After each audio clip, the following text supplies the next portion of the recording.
A população simplesmente está revoltada com o governo Lula e com a insensibilidade do governo Lula.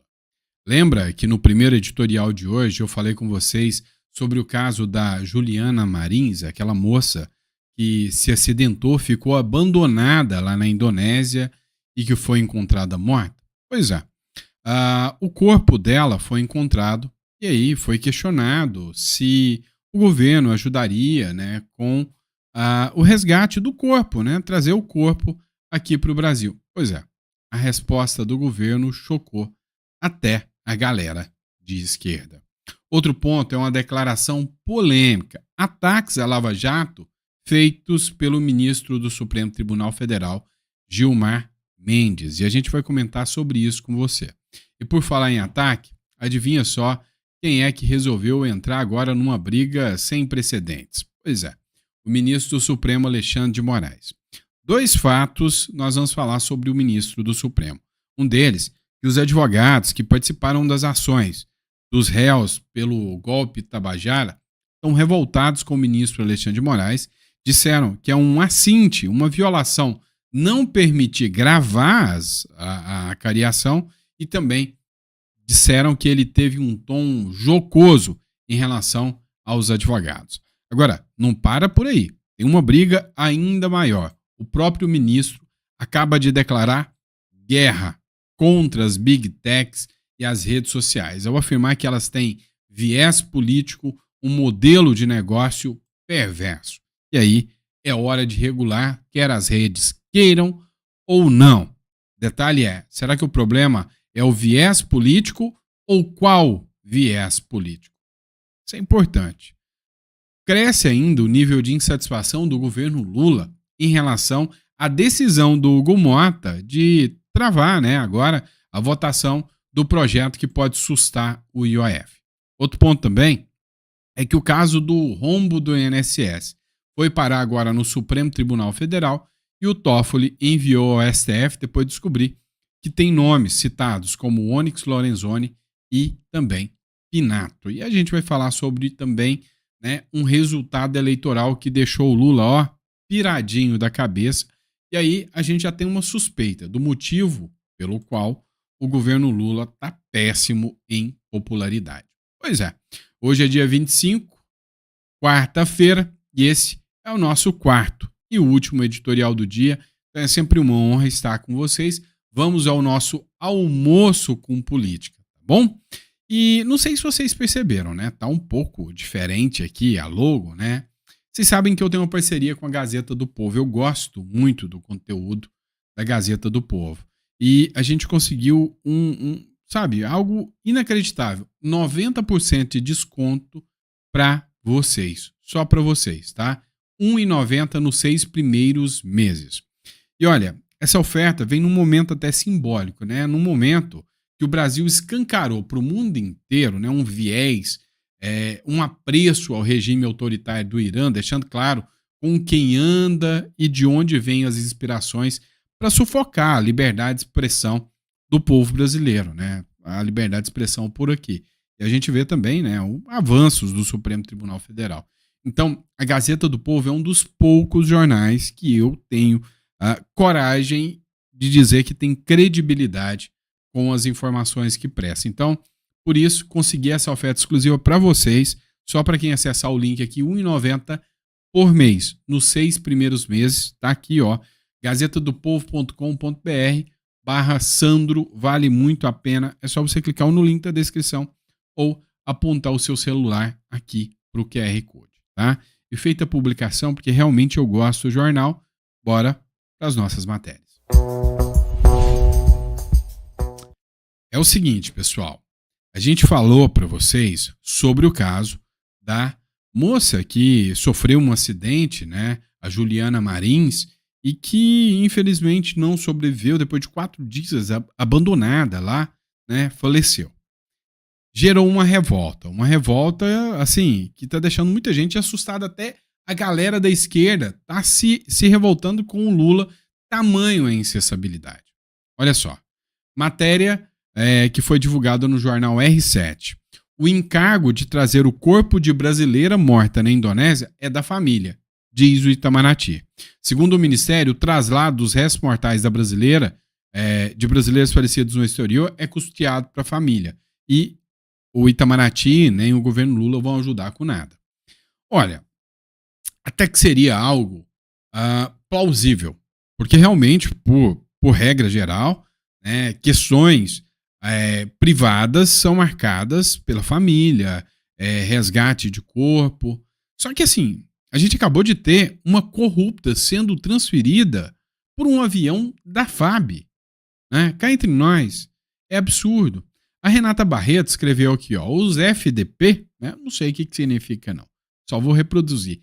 Os FDP foram ao Peru buscar a corrupta condenada Nadine Heredia, com o avião da FAB. E agora dizem que o custo de trazer o corpo da Juliana Marins é da família, ou seja, algo que comoveu muito mais o Brasil do que uma política corrupta. E aí, o governo Lula tem essa seletividade na hora de escolher o que faz.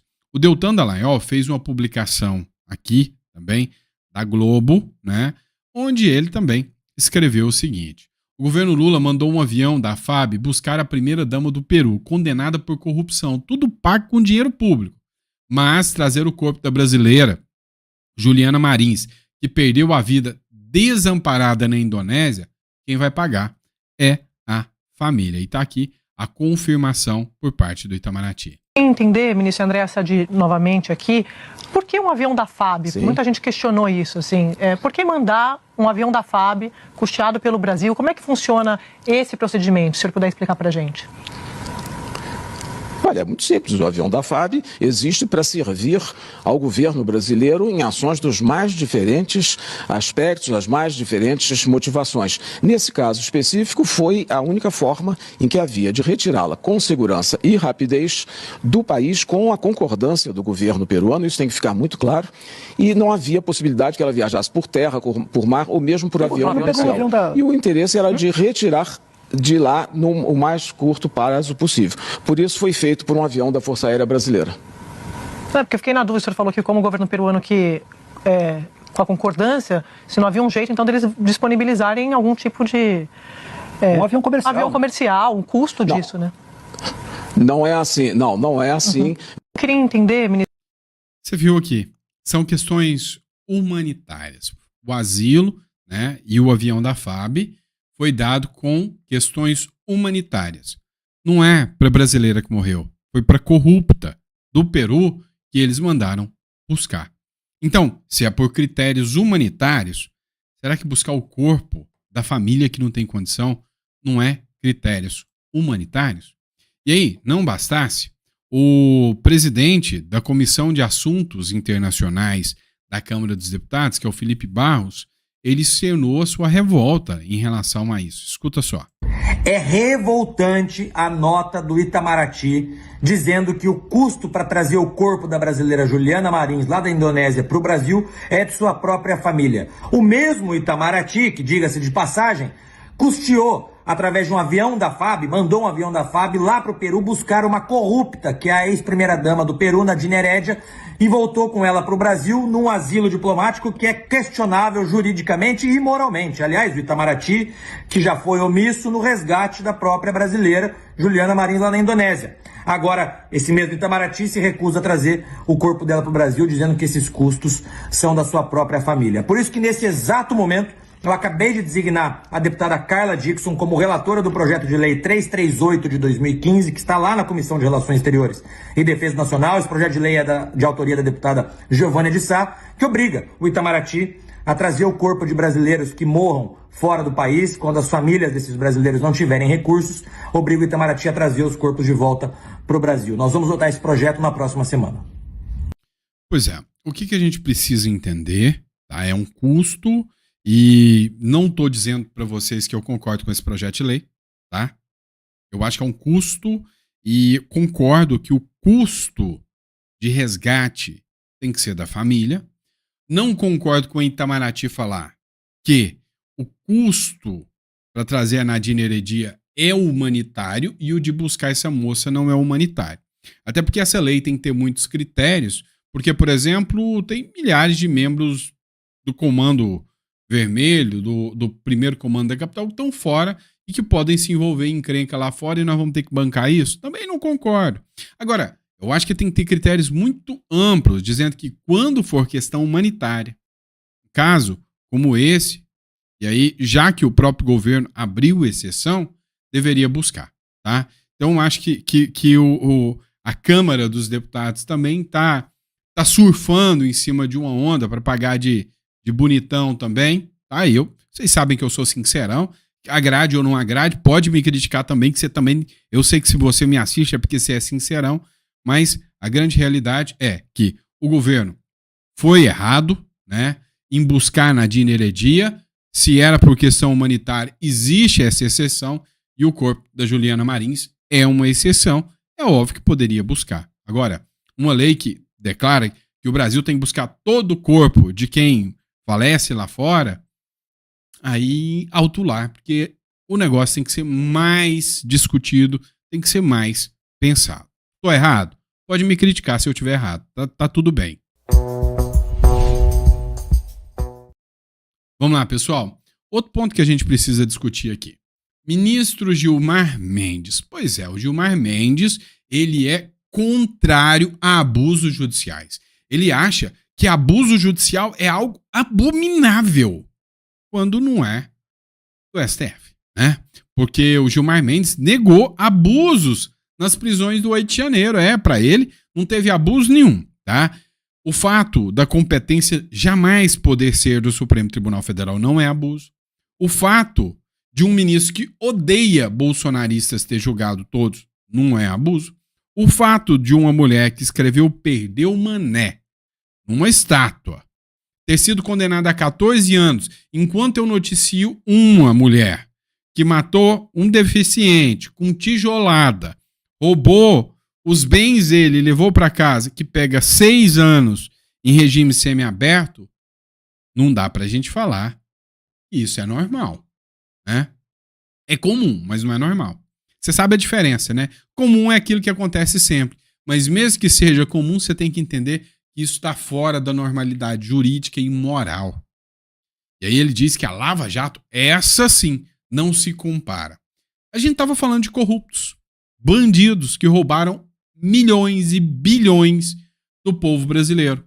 Você tem noção de quantas pessoas morrem na fila do hospital? Você tem noção da maldade que é um corrupto roubar dinheiro público enquanto as pessoas morrem de fome? Enquanto, vamos lá, cadê a preocupação com os índiozinhos e Yanomamis que morrem desnutridos? Pois é, o corrupto financia isso. Ah não, mas aí não pode falar assim da turminha lá, né? O ministro do Supremo Tribunal Federal, Gilmar Mendes, afirmou que não há exageros nas prisões do 8 de janeiro. Tá errado, não concordo, discordo completamente. Eu acho que existem abusos inimagináveis nesse caso, começando pela competência. Começando pela falta de vínculo. Falar que isso é golpe de Estado não convence. E olha, eu fui crítico a quem estava na porta de quartel, hein? Ao Jornal da Record, entrevista, ele comentou as investigações e disse que os inquéritos não se comparam aos abusos da Operação Lava Jato. Sério, né? A preocupação aqui é sobre quem, né? A gente estava falando de corruptos. E concordo com ele que a Lava Jato errou, tá? Errou em muitos pontos. Sim, deu brecha para que os corruptos usassem a lei para derrubar tudo aquilo. Simples assim. Agora, não se pode nem comparar. É preciso perceber que o tribunal, quando julgou aquele momento, estava julgando um atentado ao Estado de Direito e um golpe de Estado pressentido. Não convence ninguém. Vem cá, olha para mim, e aí você que é cidadão brasileiro. Você tem mais poder, pelo menos na lei ou na Constituição, do que os ministros do Supremo, o Lula, qualquer um. Porque todo poder emana do povo, que o exerce por meio de representantes ou eleitos ou diretamente, de uma forma direta, plebiscito, referendo, voto, direto, secreto, e na opinião, que até isso eles querem te cercear. Na sua opinião, foi golpe de Estado o 8 de janeiro ou foi só uma narrativa bem mequetrefe? Qual a sua opinião? Coloca no comentário que eu quero saber.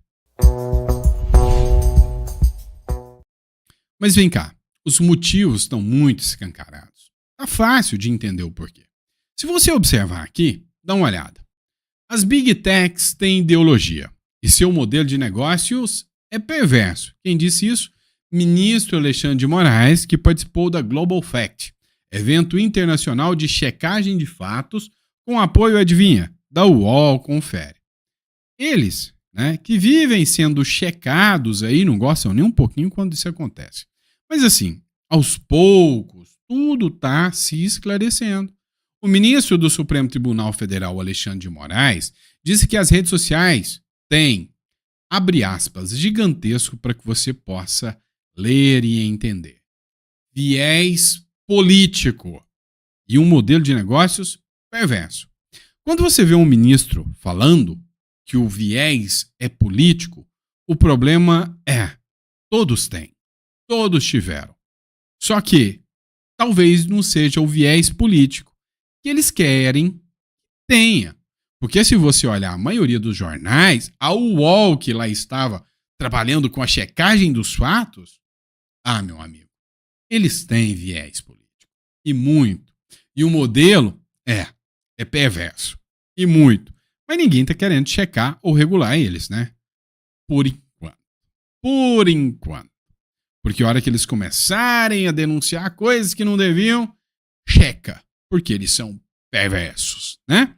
A autorregulação se comprovou falida. Tá falido, tudo falido, né? Houve uma falência na autorregulação das redes sociais. Então nós temos que aplicar o que se aplica no mundo real. O mundo real? Tá bom. Liberdade de expressão, mas liberdade com responsabilidade, disse o ministro do Supremo, Alexandre de Moraes. Abre aspas. As redes sociais têm viés político e têm um interesse econômico. O modelo de negócio das Big Techs é um modelo perverso, porque o faturamento maior se dá exatamente pelo discurso de ódio, pelo conflito, pelo ataque, afirmou o ministro do Supremo Tribunal Federal. As redes sociais, percebendo a tentativa de golpe, incentivaram. Por quê? Porque isso dá like, e o like dá dinheiro, e dinheiro dá poder econômico, disse o ministro Supremo, Alexandre de Moraes. Será que a Globo é pobrezinha? Né? Porque se você me falar que a Globo não tem viés político, eu truco na hora. E nem adianta gritar 6 mil que você vai perder. Tá? Ou seja, cara, não é a questão de poder econômico, de poder isso ou aquilo. A grande questão aqui, que a gente sabe muito bem, é o lado político que se está. Vocês me acompanham aqui, né, há anos. Vocês sabem que se tem um cara que é moderado, sou eu. Agora, onde está o discurso de ódio que eles tanto falam? Já sei. Se você falar que o 8 de janeiro, para mim, que sou advogado, não entendo aquilo como um golpe de Estado, isso é discurso de ódio? Ou se você falar que não gosta do Lula e que eu queria o impeachment do Lula, isso é ódio? Olha só, a grande realidade, e o que me incomoda mesmo, é que perderam a conexão com o povo, né? Totalmente. E aí dá uma olhada. Moraes proíbe de gravar acariações e advogados relatam um tom jocoso do ministro. É a Folha de São Paulo falando, tá? O ministro Alexandre de Moraes do Supremo Tribunal Federal negou nesta terça-feira um pedido da defesa do processo sobre a trama golpista para gravar a acariação entre o tenente-coronel Mauro Cid e o general-ministro Walter Braga Neto. A negativa de Moraes causou protestos das defesas dos réus do processo sobre a tentativa de golpe de Estado. Até o Walter Maierovitch, militante de esquerda, político, e diga-se, ex-juiz concursado, fiquei sabendo agora, disse que o que o Moraes aplicou chama-se censura. Falou abertamente. Agora, eu te pergunto, será que hoje as pessoas estão mesmo levando a sério? Ainda estão acreditando na narrativa de que o discurso era para salvar a democracia? Será que as pessoas ainda acreditam na narrativa de que temos uma democracia? Porque sem devido processo legal, sem garantias e prerrogativas dos advogados, isso não pode ser chamado de justiça. A própria lei fala que o advogado é um serviço essencial à justiça. Essencial. Se ele falta prerrogativa, se ele é investigado, se ele é tratado de maneira jocosa, tem algo de errado nessa democracia. Vocês não acham? Eu acho. Vamos lá. E o Hugo Mota, que deu uma rasteira no Lula, deixou todo mundo revoltado, hein? Você viu isso?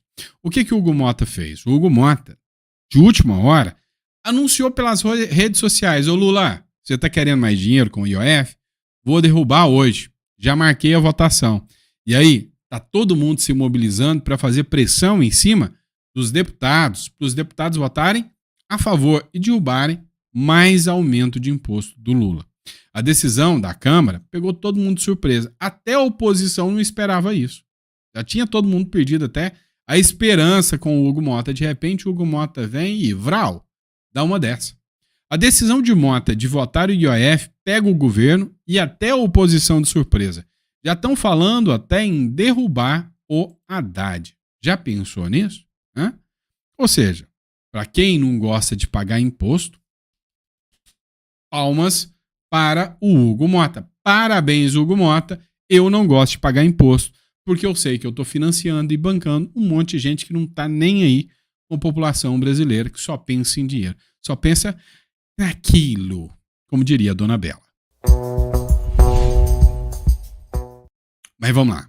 Você sabe um motivo que as redes sociais são tão odiadas? Pois é.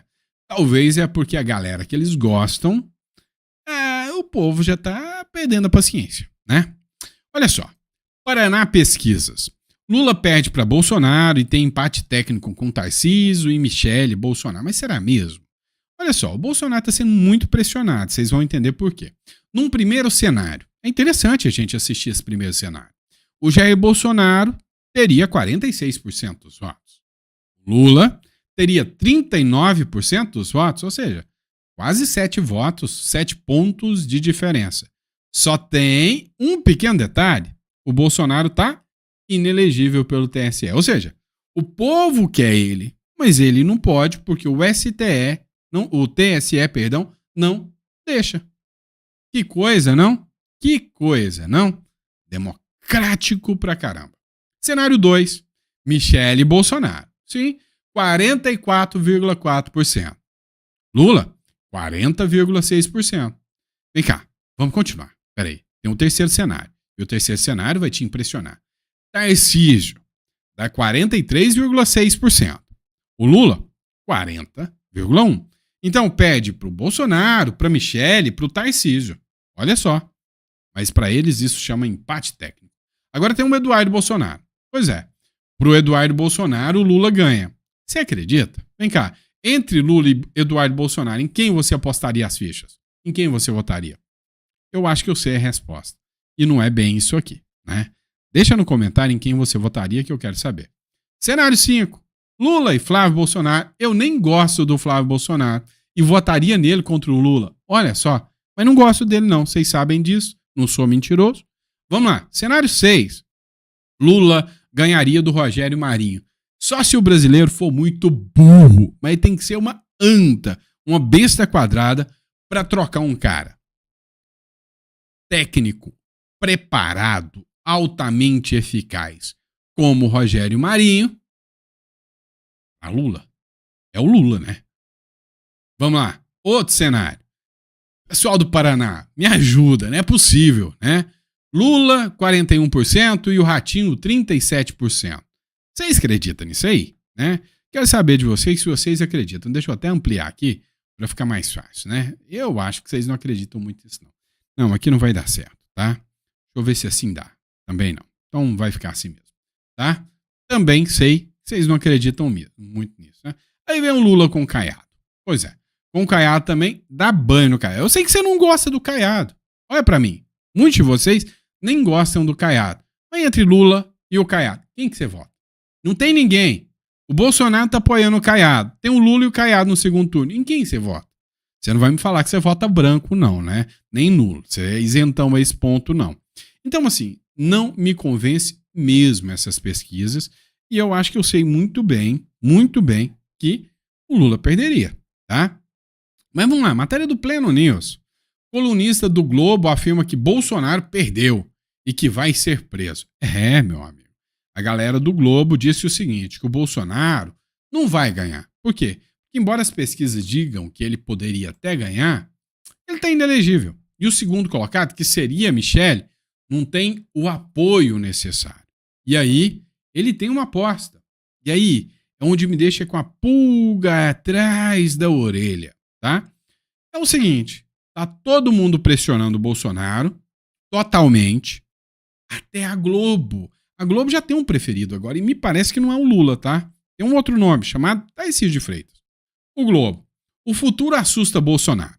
Os ventos eleitorais parecem favorecer o governador de São Paulo, Tarcísio de Freitas, que uniria a liderança política da centro-direita e o apoio dos radicais do bolsonarismo. Pois é, o Merval Pereira disse que, não, agora é hora de apostar no Tarcísio.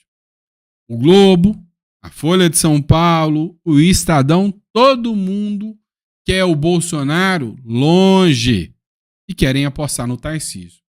Isso já me deixa com a pulga atrás da orelha, sinceramente. Pecuaristas querem que Bolsonaro abra logo mão da candidatura e aposte as fichas no Tarcísio. Os pecuaristas estão apostando só no Tarcísio? Interessante isso. Você acredita mesmo que os pecuaristas estão contra o Bolsonaro? Quero a sua opinião. Após apoiarem Jair Bolsonaro, ao longo de todo o seu governo, e mesmo após ele deixar o Palácio do Planalto, pecuaristas e membros de associações do setor afirmam que o ex-presidente, hoje inelegível, deve abrir mão do jogo e tentar seguir na disputa eleitoral de 2026 e indicar um nome para que a direita tenha chance de derrotar Lula e o PT. Olha só, a Folha de São Paulo ajudando a direita, dando uma dica para a direita, de que a direita só vence com o Tarcísio de Freitas. E aí, qual a sua opinião sobre isso? Fala para mim. Eu vou ser sincero com vocês. Eu acabei de ver uma notícia, vou até colocar ela aqui para vocês. E essa notícia me faz acreditar que o Lula já não tem quase nada de votos e que o petista é uma espécie em extinção. Quer ver? Próximo bloco. Pois é, pessoal. Aqui não é Globo Rural, mas a gente acabou de falar dos pecuaristas que não querem o Bolsonaro, querem o Tarcísio, segundo a Folha. E agora vamos falar de outra matéria relativa ao agro. Ou à política? Não sei. Olha essa notícia. Risco de extinção. Brasil já perdeu 94% da população de jumentos. Eu tô falando sério, gente. Não é piada, não é jocoso isso aqui. Eu tô falando sério com vocês. Presta atenção. Dados do governo Lula, junto ao Ministério da Agricultura e Pecuária, indicam que cerca de 248 mil jumentos foram abatidos entre 2018 e 2024 no Brasil. Sobretudo na Bahia, estado onde funcionam os 3 frigoríficos autorizados no Serviço de Inspeção Federal. Resumindo, né, isso aqui não tem nada a ver com política, mas o número de jumentos no Brasil caiu, em especial na Bahia. E aí a gente vai voltar para as matérias políticas, né? A reprovação de Lula dispara na Bahia, Pernambuco também, e ultrapassa 60% em 6 estados. Olha só, será que... O que aconteceu que fez a reprovação do Lula cair tanto, né? E aí, eu cacei esse bagulho aqui só para achar para vocês, né? Vocês já viram falar do Segré, né? O Segré é um cara, assim, excepcional, um cara top de linhas, inteligentíssimo. Ele participou de um podcast lá com o Vilela. E aí, tem tudo a ver com o que o Segré acabou de falar agora, com essa matéria dos jumentos que eu mostrei para você. Acompanhe aqui essa matéria direto do Túnel do Tempo. Então aí contei uma piada do jumento socialista. Como que é? Dois vizinhos moram no mesmo lugar, obviamente. Então tem o Segre e o Vilela. Tá. E o Segre fala para o Vilela: Vilela, agora nós somos socialistas. E eu vi que você tem 2 jumentos. Então eu quero um, porque o socialismo é tirar de quem tem para dar para quem não tem. Você tem 2, eu não tenho nenhum, me dá o teu jumento. Aí você me dá o jumento teu. Chega a tua esposa e fala: cadê o nosso jumento? Eu dei para o Segre, porque agora somos socialistas. E o socialismo é tirar de quem tem para dar para quem não tem. Então a esposa fala: então vai lá no Segre e pede uma vaca, porque ele tem 2 e a gente não tem nenhuma. Aí você vai: Segre, somos socialistas, não somos? Somos. Então, você tem 2 vacas, eu não tenho nenhuma. Socialismo é tirar de quem tem para dar para quem não tem. Vim buscar a minha vaca. E o Segre responde: não, Vilela, você não entendeu. O socialismo só funciona com jumentos. Eu não esperava por esse final, Então, sinceramente. Então aí Quem concorda que o socialismo só funciona com jumentos e que, graças a Deus, estão diminuindo pra caramba, não é? Pois é, você gostou desse editorial, ficou até o final e achou graça, deixa a sua risada, curte, compartilha. Essa merece você compartilhar lá pra todo mundo, manda no grupo da família. E ainda fala, ó, se tiver aquele amigo seu petista, e essa aqui é diferente do que eu brinco sempre com a sogra, né? Isso aqui é pro petista que você vai mandar e falar, ó, falaram de você lá no final do vídeo. Manda pra ele, tá bom? Abraço, pessoal. Até amanhã. Papai do céu permitindo, a gente tá aqui para mais um editorial com vocês. Grande abraço.